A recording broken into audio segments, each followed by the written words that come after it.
Whoa, he's inviting me to sacrifice. Very tempting. Yeah, we're gonna sack. Definitely gonna do it. I mean, I got an audience too. We gotta make it fun for you guys. Play a slow game with me today. Let's go. Let's see if we can learn something. Gonna go with the king pawn opening, and we're gonna get a Scandinavian. Ooh, okay, so it's not best to play c4 because that's gonna give me a weak d4 square eventually. So most of the time I just play d4 right away. Now they're gonna go knight takes d4, and now I think I can just play c4, and there's no good way to keep that pawn. So now let's just continue development. Knight c3, maybe bishop e3. Do I want to go knight f3 and allow him to pin me with a bishop to g4 later on? I don't know if that really matters. So I'm just going to go ahead and develop. Why not? We'll go bishop e2. This is probably not the most aggressive way for me. Oh, he's going to take. This is definitely not the most aggressive way for me to play. So I'm probably not getting the biggest advantage that I could. At this point, I'm just wanting to develop and see what type of fun game we can get. Go rook e1. Probably queen c7 at some point. Let's just actually go h3. Kind of want to go bishop to g5. He's going to play queen d6. Fun. I don't really care. We'll go bishop f4 or bishop g5. Hit the knight. I wonder if we'll go queen d6 and actually try to go down here. Should I take the knight? Now this would be crazy. Allowing his queen to come in, make a check, force me to the middle, but the queen would have to come back and he'd lose a piece. So he probably would take. If I take here, he would check. I would come to f1 and then he'd take back. Is that good for me or not? Doesn't feel great. Doesn't feel terrible though. I just don't think I can make his queen leave once it gets down there, and that's kind of uncomfortable. It's a little bit uncomfortable. I could just go g3, block him out, but I want to be aggressive here with his knight being kind of pinned the way it is, or the way it was. Just don't feel like trading would make the most sense here, so I think we just go g3. I'll just play g3 and bishop to f4. My opponent's played incredibly fast. Or bishop to f4. I also have knight e4 coming, so just feels like a pretty good, solid position for me. I can play knight e7. I need to finish my development. My queen and rook needs to get into the game. Probably just queen d2. Queen d2 is solid because it keeps my queen on a square that's defended. So anytime he plays c5, I don't have to fret about losing anything if I want to take. Speaking of c5, it looks pretty decent. Whoa, he's inviting me to sacrifice. Do I do it, though? It feels wrong. Because I don't have that many, like, next pieces up. So tempting, though. Bishop takes pawn, a pawn takes bishop, queen takes. The idea would be bishop e4, knight takes, rook takes, and then maybe like a rook to h6. Very tempting. Very tempting indeed. Kind of want to do it, to be completely honest. His queen is misplaced. His bishop is definitely misplaced. His knights are pretty decent. I think I can get the most out of my minor pieces, frankly. Yeah, we're going to sack. Definitely going to do it. I mean, I got an audience too. We got to make it fun for you guys. The reason why I'm making this sacrifice is just because I feel like black's pieces are further away from the defense than they'd like to be. Knight to h7 makes sense. Okay, so I was just thinking bishop here. If the other knight comes back, maybe I take and then bring my knight in, or do I bring my first knight in? Oh, the first knight does hit the queen. Queen would back up to e7. Oh, I also was thinking I just had rook e4 after knight f6, then rook h4.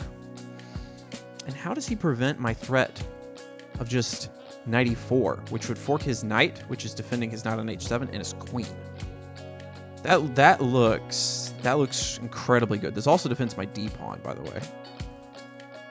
Can go F5 maybe? Try to push the pawn. Rook would come over. His rook would come block. This is kind of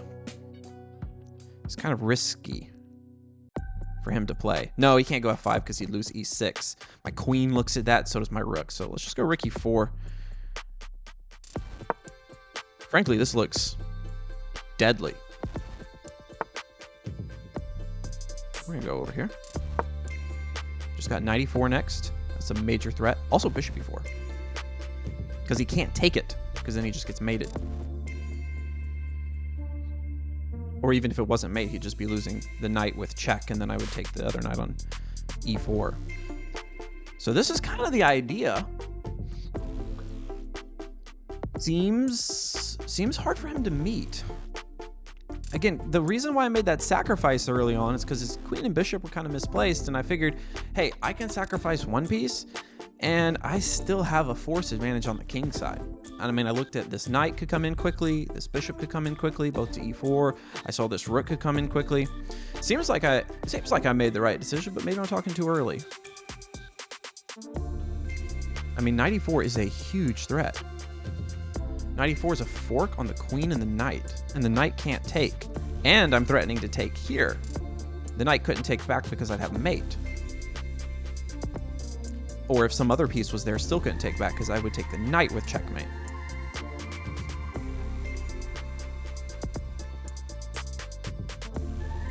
I'm trying to see, like, e5?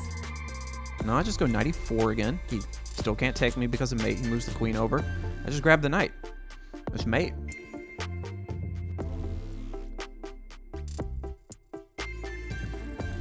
Can he escape with... He probably can escape. But then that's just going to lose a piece because I'll just go here. Knight takes. Queen check. King runs. Rook takes on e4. Queen takes possibly. Looks pretty good.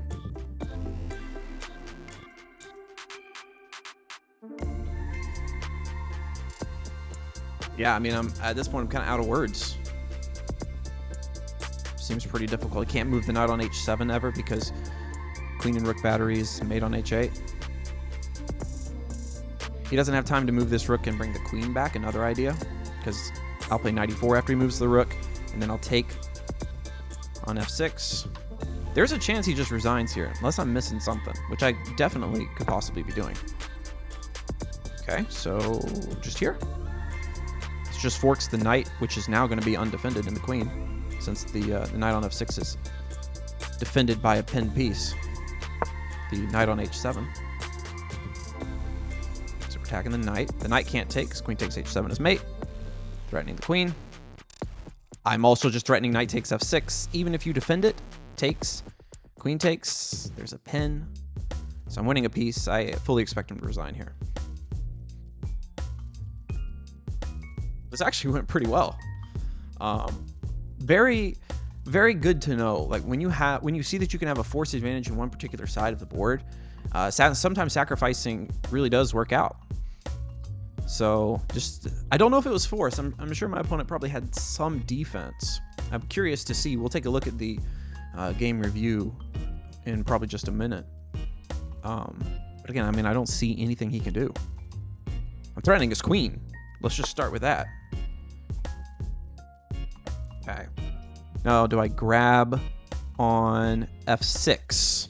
Or do I just take the queen? If I grab on f6, he's going to block with the rook, and I can go queen takes h7, sacrificing the queen. Rook takes, and the knight covers the escape square. That would be checkmate. So if I go here, is there any other way to defend the knight? There would be a rook sacrifice. There would be a rook sacrifice.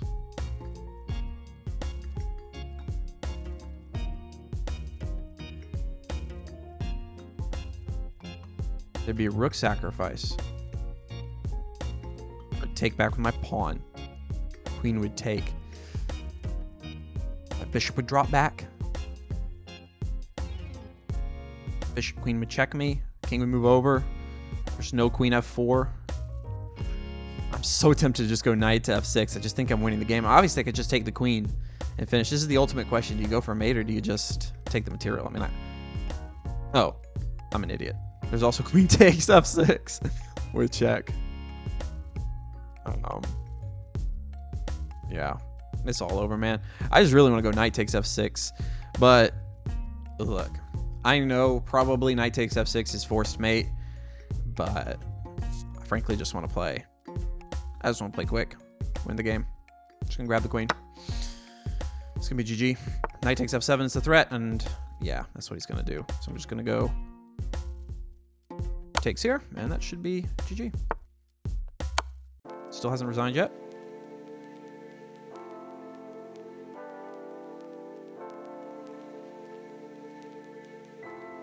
Resign.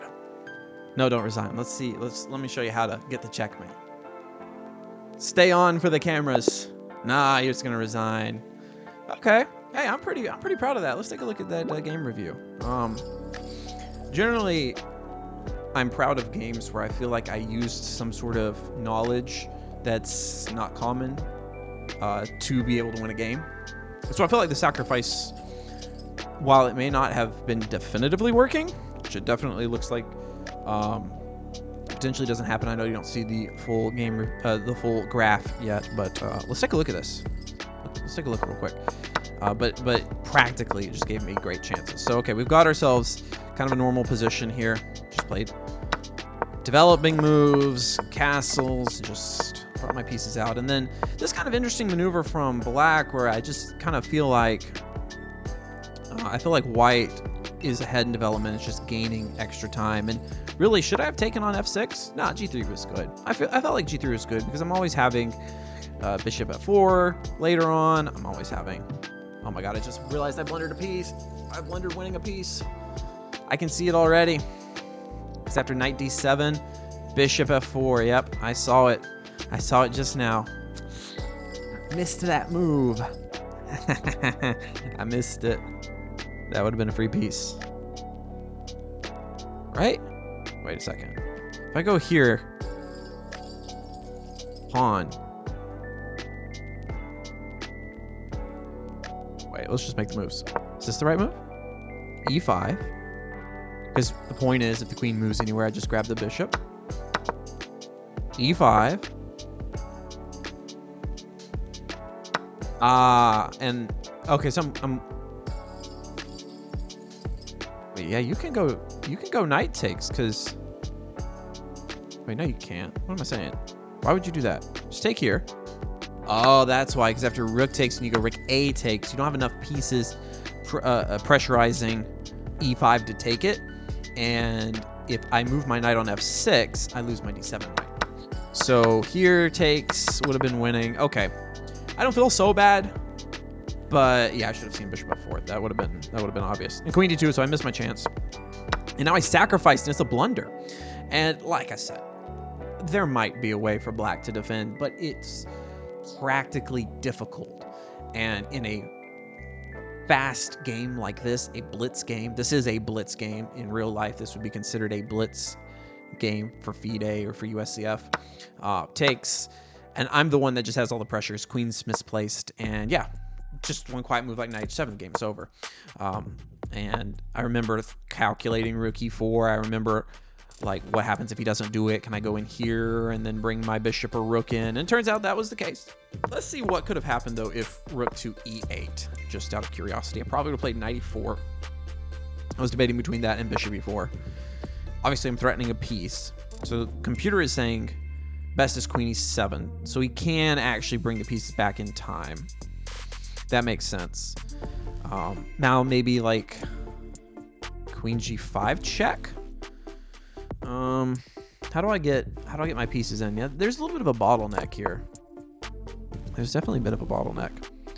Maybe I need to make a check first, cause him a little bit more pain. Yeah, it's just not quite there. I just don't quite have a way to get my rook involved, which is just not going to be enough. For instance, if I go knight e4, he's got queen e7 again. And, you know, like, there's no point of going, like, queen h6. Apparently knight h7 is fine. I was going to say just king g8, and even if I get my knight in, his knight is defending. Yeah. Though this actually, yeah. So he could have defended, but it's practically very difficult to play these moves. To spot like rook f8 to bring the queen back into the defense, or rook e8. So that sort of stuff. So I take, and yeah, it's just a simple quiet move like knight h7. It's all over with rook e4, and then rook to h4. And it's all over. Yeah. And knight e4. Apparently, queen takes h6. Queen takes h6 was forced mate. I missed that. Yeah, but I mean, this felt like it was completely winning too. So that's why I wasn't looking for something forced. And then, was this forced mate? Rook takes. I was going to go takes. I was going to go here, here, and here. And yes, it is forced mate, but he will sacrifice his queen. Wow. So I think there's something good to learn from this game is, you know, for a couple of different levels. If we go back to here where we made this sacrifice with h6, you know, this was the right practical decision, but it was possible to defend. And I think it all comes down to how many pieces can black get on the king side. If he found rook to e8 and queen back to f8, had he found these moves, he probably could have saved himself. Didn't quite find that. Frankly, it's a blitz game. 10 minutes, not a lot of time, and he couldn't find the right defense. You know, this makes a lot of sense, trying to bring both knights into the defense at the same time, but just allowing rook e4, and that was it. So, fun game. Hope you guys enjoyed. If you want to see more of this, or if you even want to see me do this live, let me know in the comments down below, and I will see you guys in the next one. Take care.